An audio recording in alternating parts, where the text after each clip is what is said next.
Hi everybody and big welcome to a Slicer Voltron cEDH deck tech video with my friend Emil. Hi and welcome. Hello. So this is a mono red artifact robo. Yeah, it's a very unique commander. It's really one of a kind that Wizards released just to make the flavor feel right for this Transformer card that they had to release on Hasbro's order. When I saw this card, I just went crazy because this is, first of all, it's completely unique. Yes. It has huge potential. Slicer is not bad. Slicer costs 3 mana to cast. It says 5 on the card, but you can cast it for 3. And it will very easily turn to the front side. And you will have a card that hits your opponents 8 times for every rotation on the in the game. It's just insane. For 3 mana, you can accumulate 21 commander damage before you take your second turn, if there are no blockers. That is Slicer. If everyone is attacking at the same person. No, you can't make it. You can accumulate 15 damage to one person in one rotation without any buffs, and it would be 21 in total if there are no blockers. I see. You're calculating in that not 21 damage spread out, basically. Yeah. So this is a commander that very quickly, for a very low cost, can kill opponents with commander damage. And it also has this fun thing about it that it has the ability to connect to opponents an incredibly high amount of times during a game. There are some tech you can apply to this commander. So here is your deck list. Love the beautiful Ragavan, by the way. Link in the description below of the video for this one. And here is the first 3 mana cost Slicer. Yeah. So you have a bunch of equipments that's gonna get more triggers, basically. That's unique.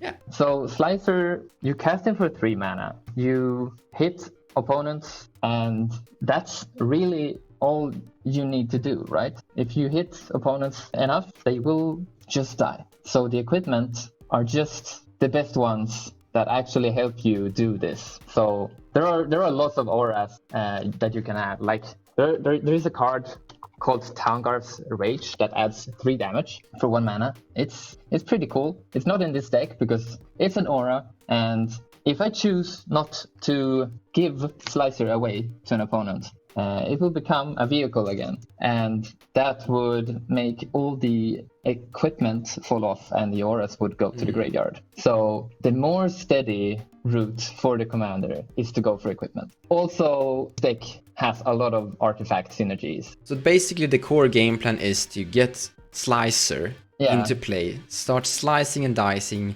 stop your opponents with various stacks effects, and equip Slicer with various different equipments like Sword of Fire and Ice for protection, extra value. Really. And then just Voltron your opponents to death. Yeah. Very clean. Yeah. Fire and Ice is a great example of an equipment. You have Fire and Ice there, you have Prying Blade, you have Infiltration Lens. All these equipment trigger when the creature does something. So they don't give Slicer abilities, but they trigger when Slicer does things. Prying Blade, for instance, it can potentially make 8 mana in one rotation. 8 treasures. Also adds a damage. So that's a very cheap shit equipment that no one would ever look at. But in this deck, it's just incredible. Yeah, because you're basically generating each time it connects. Yeah, that's 8 extra commander damage in one rotation and 8 treasures. If you look at Sword of Fire and Ice, it makes Slicer shock a creature or a player 8 times in one rotation, and it draws you 8 cards in one rotation. This is because of double strike, by the way, people. So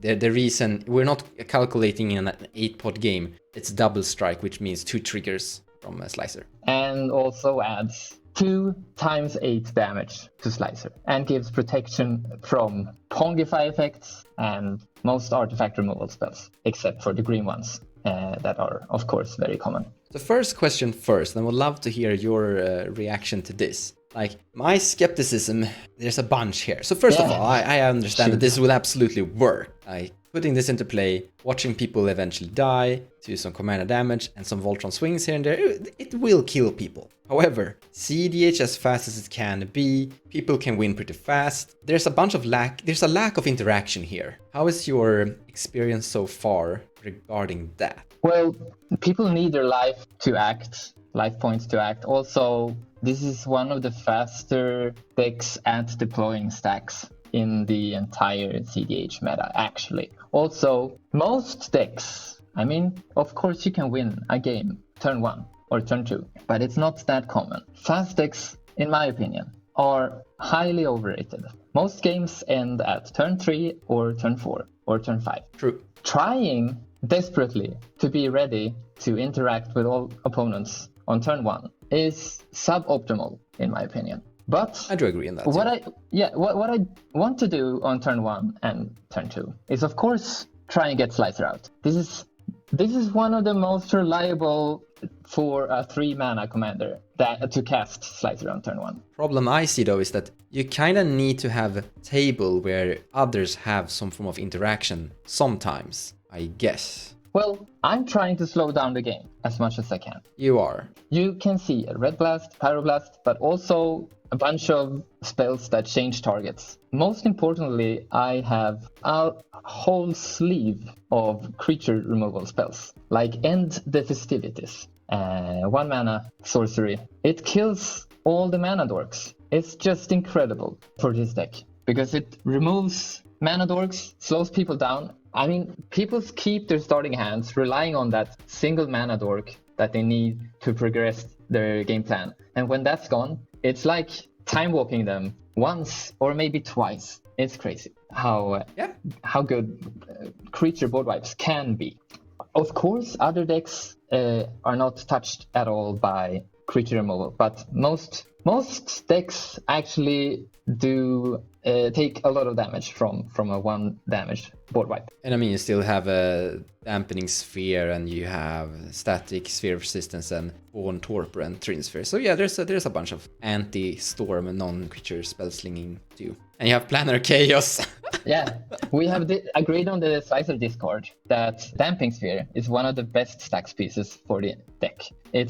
I agree on that. It's very, very strong. And it's very good in a counter war because the active player has to play their first spell. So defending their next spell will be very expensive for them. And then you just rotate in a circle around the pod with various people, because like someone casts their first Force of Will, then the second player casts their first Force of Will. So yeah, I can see that. Yeah. So Damping Sphere is great in helping people interact against the active player. That's why Damping Sphere is so incredibly good. My other skepticism about this deck is the core concept. And that is the part where this deck somewhere down the line will focus players in an order. You're not killing everyone at the same time, you're killing them a little bit one by one, eventually turning it into a 1v1. Now, of course, there are people who are gonna prioritize like the biggest threat around the table, the odd-nast tables here and there. But if you plan, you can strategize against Slicer and utilize Slicer as a group hug.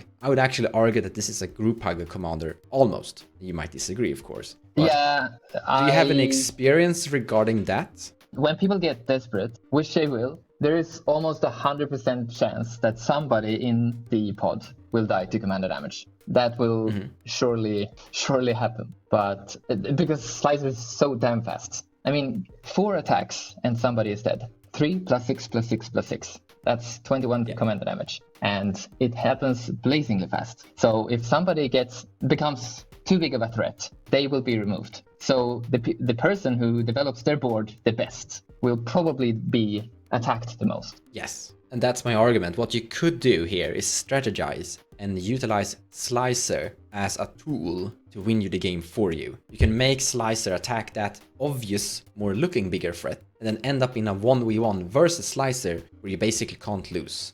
For example, Kenrith the Return King could theoretically sit there almost forever and never die to Slicer. As an example, depending on, like, there's a lot of different situations. Every time Kenrith would block Slicer, he would die to the double strike effect. Not necessarily, yeah, but this one would die too. But Slicer is has proven to be very easy to recast. Yeah, but I can see a world of, like, if the game starts to continue growing and your entire game plan is just to say, okay, I'm gonna let Slicer kill the bigger 2 threats and then win 1v1 versus Slicer. Yeah, that's why I run so many combat tricks. I have all these bolts and can't remember the name of the one that can't be countered for 1 red mana that deals 4 damage to a white or blue creature. Rending Volley. Yeah, there it is. That one has proven very useful against Crom, against, let's say a Kenrith, but of course Winota, and Ranith Magistrate, of course. Yes. A very important inclusion. Rending Volley is like one of the best removals in red, in my opinion.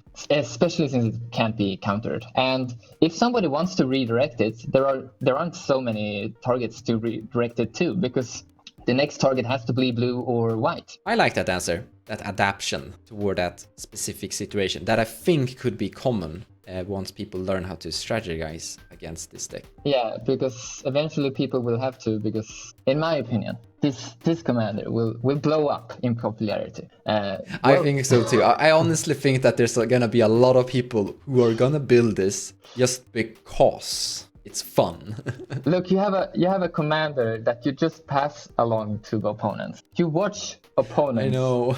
in pain as they have to choose who to attack. People go like this. Okay, that's it. I'm passing. And I say, hold on. You have to attack first. Do you know what gold means? Okay, that guy says, I'll swing for 3 damage. Hold on. Actually, double strike means it hits for 6 in total. It's so funny. And then somebody else says, don't worry.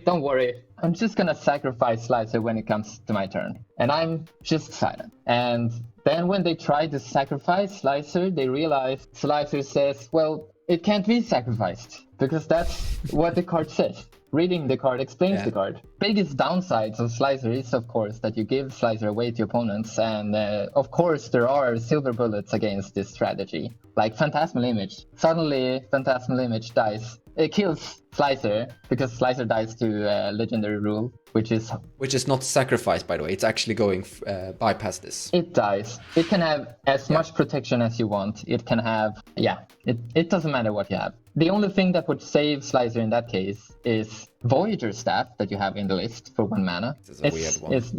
It's a weird one. It protects Slicer from anything until the end step. And but you have to have it in play. Yeah, and another card that protects against Phantasmal Image is Homeward Path. Each player gains control of all the creatures he or she owns. Good one. I want to talk about Umesaba's Jite, because it's the most hilarious card in the entire deck. That is actually pretty good. This is a very strange card. So good. When the equipped creature deals damage to anything, combat damage, creatures included. Yeah. Oh, it's combat damage. Yeah. When it deals damage, you add 2 counters to Slicer. To the equipment, not to Slicer, of course. And Slicer hits twice, so that would be 4 counters. You can use them between First Strike and Regular Strike to boost Slicer. You can use those 4 counters to kill basically any creature on the board. You can use them to boost Slicer into the biggest creature ever and just kill people's left and right. You forgot that you can also gain life. Yeah, I mean... That actually ever would come I've never used that ability, but yeah, you can do that. I like that you're playing Wielding Jar, by the way. Yeah, can regenerate an artifact. Yeah, it's probably better than people think, because like protecting your Thorn or Train Spear is really important sometimes. Yeah, mostly those artifact sack pieces are bounced. And that is another point to playing them. Like, okay, you didn't bounce Slicer then. You bounced my Trinisphere. That's fine, because now I unlocked my interaction that I couldn't afford until now. So when do you lose? Like when you're playing this deck and you don't win. Why don't you win? My commander gets removed, basically. That's not fun. Of course, that's the best way to win against this deck. Source of Plowshares and a Phantasmal Image would be horrible. Also, the Phantasmal Image as a Slicer would never be able to die on opponent's turns because it would be having the same rules text as Slicer. It can't be sacrificed. Also, whenever you're recasting Slicer and you're giving them Slicer again, they still have that Phantasmal Image, so dies again. So you can never give Slicer to that player again. Another way to lose with Slicer is when you play against something that just churns out 1/1 blocker after 1/1 blocker. Like Not Winota. Winota is not good enough, but Shurikai definitely. I can see two players say, okay, I have a Forbidden Orchard, you have a Forbidden Orchard. Can we just sit here and make sure that we don't die to Slicer? I can see a teamwork that will stop that. Yeah, that is why you run creature board wipes like Electrickery, and of course all the protection pieces that makes Slicer unblockable. And Jitte. Yeah, and there's another one, Voltaic Key. Manifold Key. Manifold Key. I know what you're talking about. Targets you can't block this turn. Manifold Key has proven to be extremely useful because it can, of course, untap the Mana Vault, the Grim Monolith, Mana Crypt Soldering, but most importantly, can give Slicer unblockability. I guess, do you play the land that is making him unblockable too? I considered it, but it's not in at the moment. I mean, it's a great card, but it's not in at the moment. It's awesome that you're playing Mistra's Workshop. This is going to help you get your Slicer and other... Yeah. Because Slicer is an artifact. Mistra's Workshop is great when you have an artifact commander. That's why I wanted to make a Golden deck. It's also, of course, I mean, turn 1 Trinisphere, turn 2 Slicer. That's just brutal. It's brutal, man. People die. And Plus of Heroes has actually proven to be useful. The 3 mana sacrifice, target creature, it doesn't have to be a creature you control, gets hexproof. That's actually pretty good. Yeah, it's hexproof. Hexproof and indestructible. Also, Bestial Fury is a card that I added lately. Very fun, but I'm not sure if it's gonna stay. But it basically makes Slicer unblockable. Also draws me a card on the next upkeep. I think it's fine. In combination with Invasion Plans just next to it, it makes it so that people have to block suddenly. So now it's not unblockable. Bestial Fury actually says when the creature becomes blocked, it gains +4/+0 and the trample.